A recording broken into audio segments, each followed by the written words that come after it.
Hare Krishna dear devotees and welcome back to my channel the devotee girl. तो जी आ गई हूँ मैं फाइनली आप लोगों के लिए एक और वीडियो लेके। और जो आज की वीडियो का टॉपिक है ना, उससे तो हम सभी कनेक्ट करते हैं। जी हाँ, द इम्पोर्टेंस ऑफ हैविंग प्रसादम। तो प्रसादम तो आई एम श्योर हम सभी ने पाया होगा क्लास के बाद, या मे बी कोई इवेंट के बाद, या कोई मंदिर में फंक्शन के बाद, या फिर दर्शनों के बाद भी हम प्रसादम पाते हैं।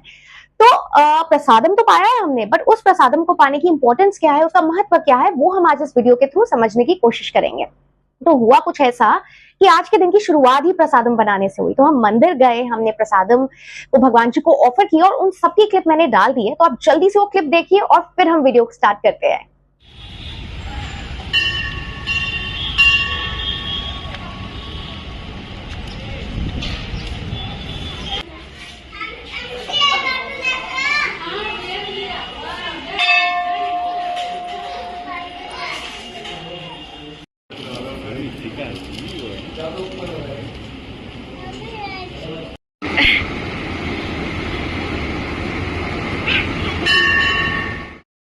तो आज मैं आपको एक कहानी सुनाने जा रही हूँ। जी हाँ, सही सुना आपने, मैं आपको कहानी सुनाने जा रही हूँ। बचपन में जब हमें कभी कुछ समझना होता था तो मम्मी कहानियों के जरिए ही हमें समझाने की कोशिश करती थी ना। तो आज भी हम कुछ ऐसा ही करने वाले हैं। वो कहानियां बचपन वाली शायद हमें याद हो या ना हो, पर उनसे जुड़ी जो सीख है वो हम कभी नहीं भूल सकते। तो आज मैं आपको एक ऐसी ही श्रीला रामानुजाचार्य से जुड़ी हुई एक अद्भुत घटना के बारे में बताने की कोशिश करूंगी, जिससे आप शायद इस टॉपिक को और अच्छे से समझ पाए। तो ध्यान से सुनिएगा, क्योंकि ये कहानी सीधे तौर से हमारी जिंदगी से जुड़ी हुई है। तो चलिए कहानी की शुरुआत करते हैं। तो हुआ यूं कि रामानुजाचार्य जी एक बार कावेरी नदी में स्नान कर रहे थे। स्नान करने के बाद जैसे ही वे बाहर आए तो कुछ पुजारी भाग कर आए और उन्हें भगवान का प्रसाद दिया। उन्होंने भी बहुत ही रिस्पेक्टफुली उस प्रसाद को एक्सेप्ट किया और फिर वो अपने हाथ नदी में धोने लगे। अब आप जरा सोचिए, जब उन्होंने नदी में अपने हाथ धोए तो क्या हुआ होगा। जी हाँ, उनके हाथ से चिपके प्रसाद के छोटे छोटे कण नदी में बह गए और वहीं पास में तैर रही मछलियां उन कणों को खाने लगी। तो अब सुनिए, जैसे ही मछलियों ने प्रसाद को ग्रहण किया ना, तुरंत ही उनके शरीर बदल गए और उन्होंने 4 भुजाओं वाले नारायण के रूप में वह प्रकट हो गई और सीधे ही वैकुंठ धाम चली गई। Isn't it amazing? सीरियसली ऐसा ही हुआ था। पता है, उनके शिष्य भी वहां थे। अब आप बताइए, अगर आप उस समय उनके शिष्य होते तो उस समय आपकी क्या प्रतिक्रिया होती। उनके शिष्य को तो यही लगा कि ये तो कावेरी नदी का ही प्रभाव है, जरूर इस नदी के पानी में ही कुछ ऐसी पावर्स हैं जिसके कारण उन मछलियों का स्वरूप बदल गया।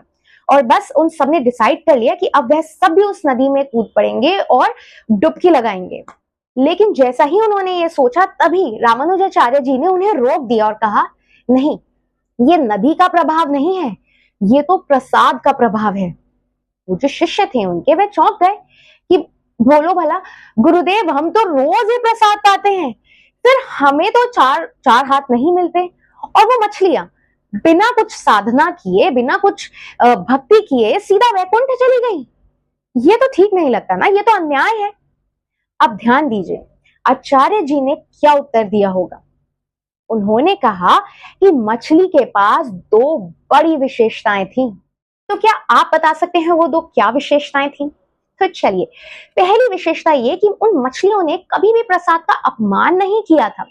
तो हम लोग, कई बार ऐसा होता है ना कि जब हम प्रसाद पाते हैं तो हम कुछ इस तरह के तर्क देते हैं कि यार आज आलू की सब्जी तो अच्छी थी, पर ना सीताफल की सब्जी में नमक थोड़ा कम रह गया था। या फिर कभी हमने सुना है कि कुछ भक्त कहते हैं कि यार प्रसाद तो बहुत टेस्टी था, पर थोड़ा ऑयली था। पर क्या आप जानते हैं कि प्रसाद को लेकर शिकायत करना, ये सभी चीजें प्रसाद का अपमान है। जबकि जो मछलियां थी, उन्होंने प्रसाद को जैसा मिला वैसे ही पूरी श्रद्धा से एक्सेप्ट किया, उसे ग्रहण कर लिया। तो दूसरी विशेषता क्या थी? दूसरी विशेषता ये कि मछली पूरी तरह से केवल और केवल प्रसाद पे ही आश्रित थी। उसके लिए और कोई दूसरा विकल्प ही नहीं था। ऐसा नहीं था कि आज यार प्रसाद खाने का मन नहीं है तो चलो कहीं रेस्टोरेंट पे जाकर प्रसाद पाते हैं, या बिना अनियन गार्लिक का ही पालेंगे पर चलो रेस्टोरेंट पे चल के खाते हैं। मछलियों को जब प्रसाद मिला तो उन्होंने पूरी श्रद्धा से ग्रहण किया। दूसरी ये कि वो पूरी तरीके से उस प्रसाद पे ही निर्धारित थी। तो इसी क्वालिटी के कारण कि जो मिला, जैसा प्रसाद मिला, उसमें संतुष्ट रहना, इसी तरह इसी क्वालिटी के कारण वह पूर्ण तरीके से उस प्रसाद पे निर्भर थी और इसी वजह से उसे भगवान की असीम कृपा प्राप्त हुई। तो गाइस, यही है प्रसाद की महिमा। अगर हम प्रसाद को सही भाव से ग्रहण करें तो ये हमें भी तुरंत ही भगवान के धाम तक पहुंचा सकता है। प्रसाद इतना पावरफुल है। और इसी संदर्भ में श्रीला प्रभुपाद ने हमें 5 कारण बताए हैं कि प्रसाद हमारे जीवन में क्यों अत्यंत आवश्यक है। तो इन 5 कारणों के बारे में हम विस्तार से बात करेंगे, लेकिन इस वीडियो के सेकंड पार्ट में।